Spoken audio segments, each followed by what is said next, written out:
Veja, o que mudou de ontem para hoje? Substancialmente, eu acho que o que é mais importante, dentro do contexto do que a gente está vivendo, é a fala do Guterres, tá? Nós já ontem comentávamos sobre o atentado que tirou a vida da filha do Alexander Dugin, da Daria Dugina. Hoje o Putin chamou esse atentado de crime vil e cruel. Mais tarde ele falou, e isso eu inclusive ainda não compartilhei com vocês no canal do Telegram, deixei para a gente conversar aqui, ele disse que não adianta aqueles que perpetraram o atentado se esconderem na Estônia, na Polônia, na Grã-Bretanha, onde quer que seja, porque ele diz que o perdão numa situação dessa cabe a Deus, mas que os perpetradores serão caçados e não tem esconderijo seguro para eles em lugar nenhum do mundo, tá? Então, essa fala do Putin, no dia que foi revelado pelo Serviço de Segurança russo a suposta identidade de uma autora desse atentado, às quais os russos atribuíram, a qualidade de pertencente aos serviços especiais ucranianos. Foram veiculadas imagens, elas também estão no Telegram, essas imagens que as agências russas veicularam, mostram uma cidadã entrando na Rússia, tendo se instalado no mesmo prédio da Daria Dugina e saindo da Rússia em direção à Estônia no momento posterior ao atentado. Ela chega de cabelo loiro, sai morena. Os russos divulgaram ali a suposta identidade desta que seria a autora, segundo o que foi revelado até aqui, e ela estaria teoricamente homiziada, refugiada, escondida na Estônia, segundo essas primeiras declarações. O Putin também condecorou a Dugina com a Ordem da Coragem póstuma da Rússia. Houve também uma declaração do Alexander Dugin falando sobre o valor e a dor da perda de sua filha, e sobre o valor que ele entende ela tenha tido para a Rússia e para os valores, defesa dos valores patrióticos da Rússia. Essa é uma situação que, sim, também é um fator de acirramento no conflito, mas que nós tratamos ontem em relação à perspectiva de que possa causar algum tipo de resposta, no sentido diplomático já causou. Tanto é que amanhã haverá uma reunião pedida pelos russos no Conselho de Segurança, onde os russos querem falar sobre esse atentado que tirou a vida da Daria Dugina, e os russos querem discutir isso no Conselho de Segurança das Nações Unidas, tendo isso como um ato terrorista em seu território, cerca de 20 quilômetros do centro de Moscou, realizado no próprio Oblast de Moscou, e que, aparentemente, há uma polêmica muito grande, tá, gente?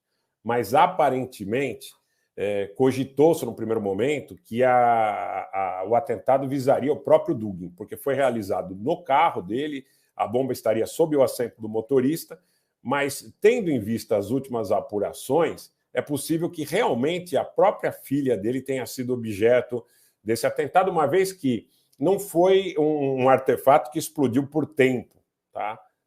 Não foi uma bomba relógio, foi uma bomba acionada por controle remoto. Então, muito provavelmente, quem veio a acionar esse controle, né, esse dispositivo, sabia da presença da Daria no automóvel, tá?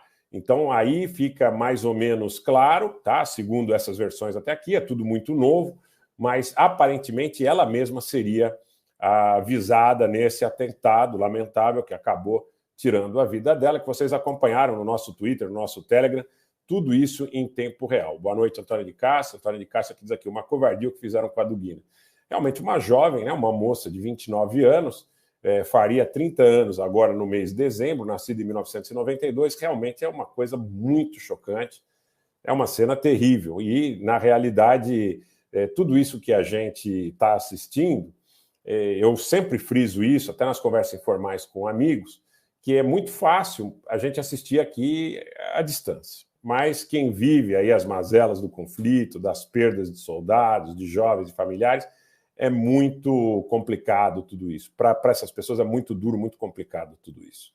O Antônio Gadelha Almeida pergunta, quem a matou? Antônio, segundo revelações iniciais atribuídas ao Serviço de Informação da Rússia, teria sido uma mulher a responsável por todo esse processo e que teria vínculos com os serviços ucranianos. Essa é a versão apresentada pelos russos. Naturalmente, os ucranianos já negaram esta informação inicial, mas os russos não só condecoraram a Daria Dugina com a medalha da coragem póstuma, o Putin já falou em crime vil, já falou que não há possibilidade de que fiquem impunes os autores, mesmo que escondidos na Estônia, na Polônia, na Grã-Bretanha, onde quer que seja, diz que o perdão cabe a Deus, e formalmente, a Rússia pediu ao Conselho de Segurança da ONU que amanhã, 23, haja uma reunião onde eles suscitarão a questão desse atentado nas fronteiras da Federação Russa.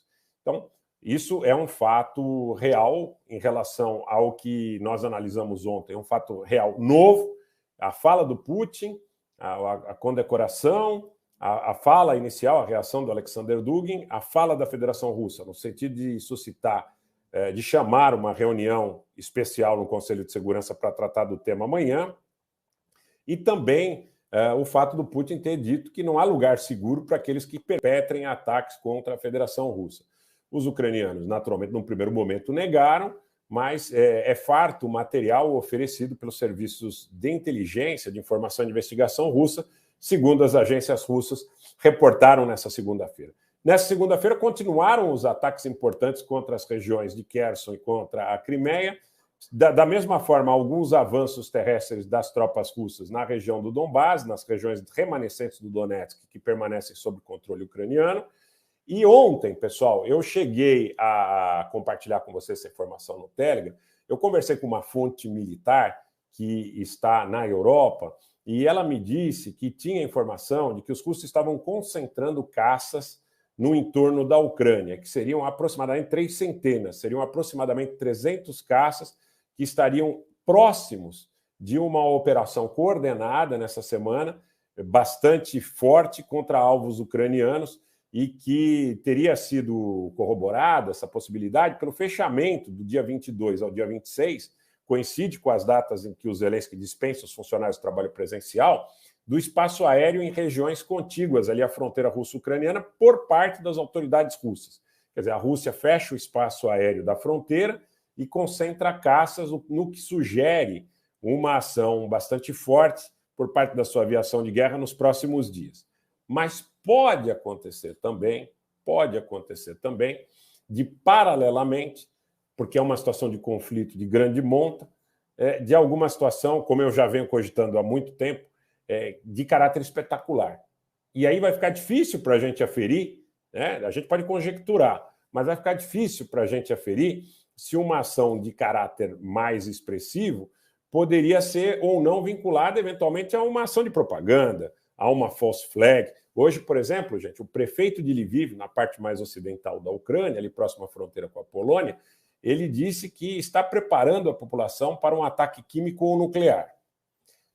Nós vimos as escolas da capital ucraniana ontem deixando, inclusive, para os pais dos alunos, comunicados referentes à possibilidade de um ataque químico ou de um ataque nuclear, e que nós temos dificuldade de aferir se essa manifestação ela seria decorrente de um possível ataque com uso de armas nucleares táticas ou se seria em decorrência de algo que pudesse acontecer na central de Zaporizhzhia. Os Estados Unidos chamaram o embaixador da Rússia nos Estados Unidos, né, em Washington, e manifestaram ao embaixador russo que eles exigiriam que os russos abandonassem a central nuclear de Zaporizhzhia e entregassem a administração às forças ucranianas, o que foi de plano rechaçado pelos russos. Então, há a possibilidade aí, concreta, de que alguma coisa possa advir desta guerra de propaganda em Zaporizhzhia. Por que eu digo guerra de propaganda? Porque até um tempo atrás, os lados reciprocamente acusavam um ao outro de perpetrarem ataques que colocavam em risco o reator de Zaporizhzhia. Depois ficou claro que os russos consolidaram o domínio militar da usina e do seu entorno, da cidade também onde está a usina, e a nova versão dada pelos ucranianos é de que os russos concentram ali, e pode ser que provavelmente o façam mesmo, material militar importante dentro e nos arredores da usina, e que de lá partiriam ataques de artilharia, de mísseis terra-a-terra, lançadores múltiplos de foguete contra objetivos ucranianos. Então, que eles teriam que responder aos locais de onde eram lançados esses ataques e que esses locais seriam muito próximos do risco de atingir a própria planta nuclear, o próprio reator da planta nuclear de Zaporizhzhia. Tá? Então, eu vejo, pessoal, tá? Anderson Rodrigues, objetivamente, pelo que eu vejo, boa noite, seja bem-vindo, eu não vejo nesse momento nenhum indício, nenhuma possibilidade que o Putin reconheça derrota. Até porque eu estou dizendo uma coisa de maneira muito clara. Em relação ao campo de batalha, fica muito claro que os russos, na realidade, estão avançando, tá? Estão avançando. Então, é gradativo esse avanço, mas eu não vejo essa possibilidade. Sinceramente, pelo que eu vejo até aqui, eu não vejo essa possibilidade.